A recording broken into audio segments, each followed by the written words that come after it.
Thank you very much indeed. Thank you. Our last witness is Dr. Philip Cunliffe, who's a senior lecturer in international conflict at the University of Kent and a blogger, and he's on the line from Canterbury now. Dr. Cunliffe, do we have to deal with any dictator or what is it the petition calls Trump? Any vulgar misogynist? I think it's the right position of a democratically elected government to represent the interests of its people, and if that necessitates dealing with people who are objectionable, then so be it. And simple diplomacy, if you want to do diplomacy at all, you have to accept the fact that it involves high-level state visits, and that's simply the reality of how politics is conducted at the international level. Fine. Giles Fraser? There's nearly 2 million people now that have signed a petition to say that they don't want Mr. Trump to come. What do you think of their views? I think it's strange how many Westerners, including Britons, share this collective delusion that we're direct participants in the US political system. I think it speaks to people's disconnection and alienation from their own political systems. We're not direct participants in the US political system. It's up to the US people themselves, if they oppose Trump's policies, to oppose them. I don't see this idea of these weird and bizarre protests in provincial British cities about opposing Trump's policies just seem to me to be politically delusional. Well, why do you call it weird when people stand up for what they think is right? Because it's displacement activity. The policies, there are many more important questions that are more central to British political life than Trump's policies in the US themselves. The idea, it's those policies and those issues that should be addressed and should be the uppermost concerns in people's minds in the political jurisdiction where they actually have an influence. But I mean, presumably we're somehow complicit with this sort of special relationship apparently that we have, and our sort of chumminess with people that we morally have a real problem with. I don't know, it seems to me the idea that we should somehow stand tall and not be Trump's poodle and that we shouldn't invite him on that basis just seems to me to be nationalist posturing, nationalist chest thumping from the left rather than from the right. Is it sort of, I suppose you think it's virtue signalling, but I've never quite understood what's wrong with virtue signalling. I mean, shouldn't we actually be doing precisely that, signalling our virtue, saying what it is that we stand up and believe in? I would like to think that in a post-Brexit world we should be a bit more sober, and we should accustom ourselves to a more reduced status, and rather than attempting to pontificate and to lord it over other people and to virtue signal to other countries as to how we are and how much better we are than everybody else, it would be better to be a bit more realistic. But you don't have to say how much better you are for anybody else. You can just simply, in a sober way, say this is what we stand for, this is what we believe.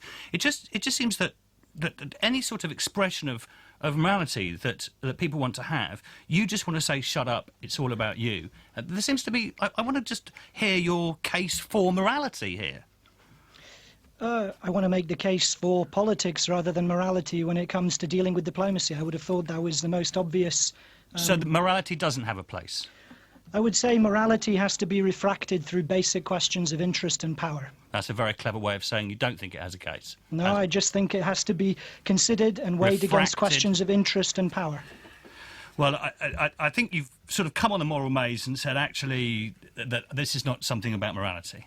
It's all about politics, it's all about power. So we had a guest before that said it's all about money, and now we've had you come on and say it's all about power. And for both of those things, they trump what's right. No, it's about, I said, you have to refract principles through issues of power and interest, and those are unavoidable. Matthew Turner?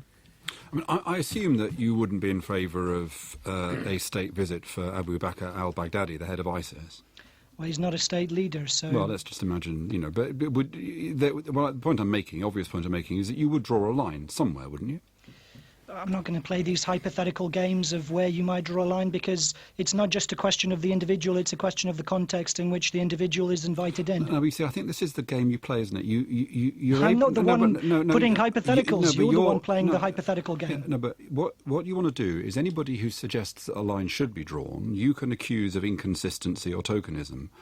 But when I ask you to say, well, you accept there must be a line, and I ask you to say, where might you draw that line? Well, no, you don't want to have to do that. So you want to hold other people to account for consistency without having to establish any kind of principle yourself.